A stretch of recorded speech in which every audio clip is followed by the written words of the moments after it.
Bueno, vamos a meternos de lleno en los auténticos cimientos de la educación.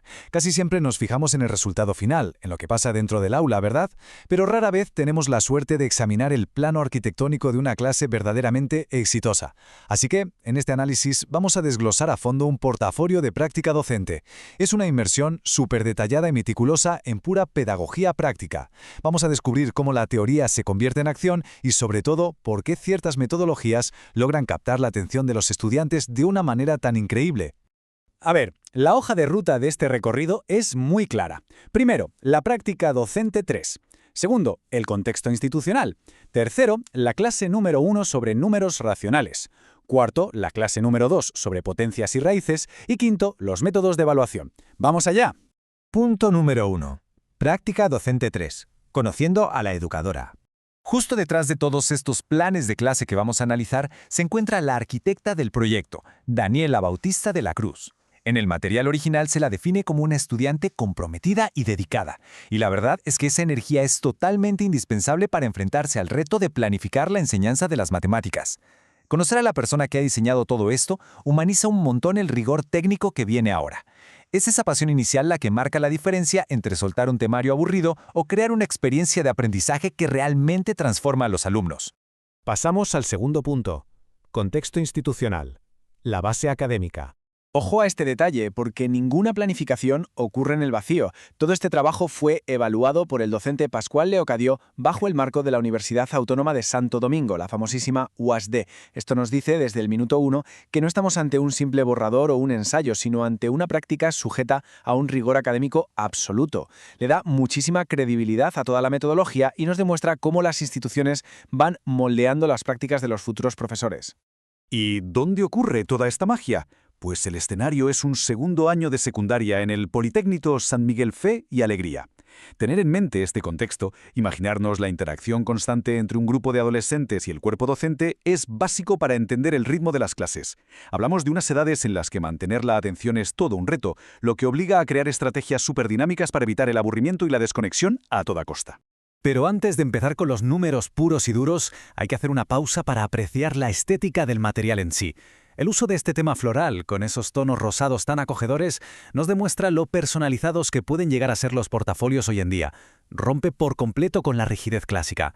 Y no es un simple adorno, es casi una herramienta psicológica que reduce la fricción inicial y hace que un contenido súper denso aparezca muchísimo más amable y accesible. Tercera parada. Clase número 1. Números racionales. Aquí la clave, literalmente, es cómo se gestiona el tiempo. En secundaria es facilísimo perder el impulso, así que esta estructura funciona como un reloj suizo. 10 minutos de inicio para motivar, 25 minutos de desarrollo central y 10 minutos de cierre. ¿Por qué es tan eficaz este modelo? Pues porque respeta cómo funciona la curva de atención natural de los adolescentes. El cerebro no puede tragar datos sin parar, necesita un pequeño calentamiento, un pico de concentración a tope y luego un aterrizaje suave para consolidar lo aprendido. Claro, medir el tiempo no sirve de nada sin unos propósitos claros. Y aquí vemos un enfoque triple. Objetivos conceptuales para entender qué son las fracciones, procedimentales para saber operarlas y, lo que verdaderamente destaca, los actitudinales. Al fomentar la participación y el trabajo en equipo, se aseguran de que la lección cale a un nivel mucho más profundo en la conducta. Si logramos cambiar la actitud del estudiante frente al problema, ese conocimiento se queda grabado a largo plazo.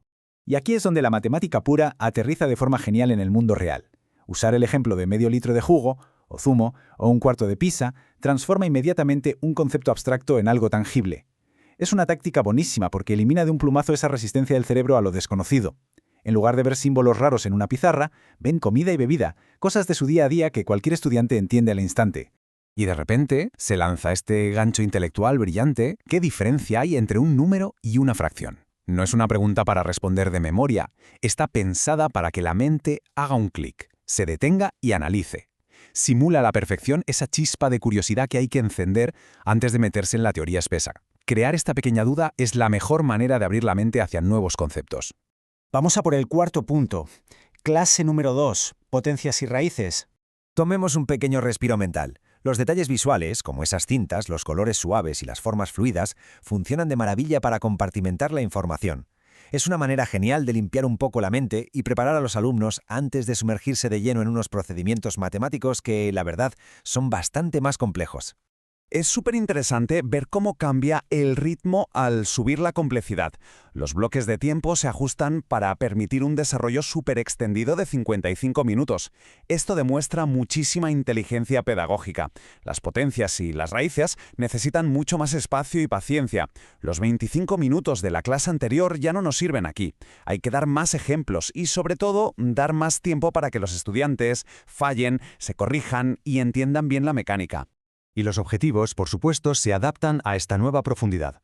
Entender base y exponente, calcular raíces, pero es vital notar el cambio en la meta actitudinal. Ahora el objetivo incluye fomentar un interés genuino en resolver los ejercicios. A medida que sube la dificultad, la frustración puede dispararse. Por eso es clave cultivar el gusto por el desafío, para que las matemáticas no sean un castigo, sino un rompecabezas lógico que da muchísimo gusto resolver. Otra vez, la planificación nos devuelve a la realidad física con una pregunta espectacular. ¿Dónde observamos cuadrados y áreas en la vida cotidiana? Esto saca la geometría del papel y la pone en la calle. Obliga al estudiante a buscar patrones en los edificios o en los objetos que tiene en casa. Esto transforma por completo la asignatura. Deja de ser un examen para convertirse en el lenguaje con el que está construido nuestro mundo. Y llegamos al corazón de la fase de desarrollo. Entender la relación directa. Aquí nos enseñan potencias por un lado y raíces por otro. Se enseña la conexión, el concepto de que una es la inversa de la otra. Conseguir que la mente vea esa naturaleza interconectada es lo que de verdad crea un conocimiento matemático sólido. En vez de memorizar dos reglas sueltas, el alumno entiende un sistema lógico donde una acción deshace a la otra. Y por último, el punto número 5, los métodos de evaluación. Lo que más destaca de estas estrategias elegidas es que son súper directas y sobre todo de muy baja presión. Observación directa, participación oral, revisión de cuadernos. Hablamos de una evaluación continua que permite diagnosticar cómo va la clase en tiempo real. Este enfoque es fundamental porque reduce muchísimo la ansiedad que generan los clásicos exámenes sorpresa y permite ir ajustando el ritmo para asegurar que los conceptos realmente se entienden antes de avanzar.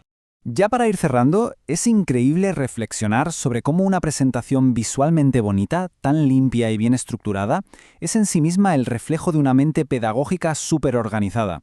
El orden exterior del portafolio refleja el orden interior que hace falta para llevar una clase al éxito.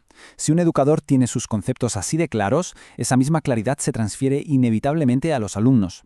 Todo esto nos deja con una última reflexión flotando en el aire. Después de ver todo este recorrido metodológico, es inevitable preguntarse ¿cómo es que una preparación meticulosa, tan estructurada y cuidada estéticamente, puede transformar por completo la rutina diaria en el aula? Queda clarísimo que la claridad en la planificación equivale a la claridad en el aprendizaje.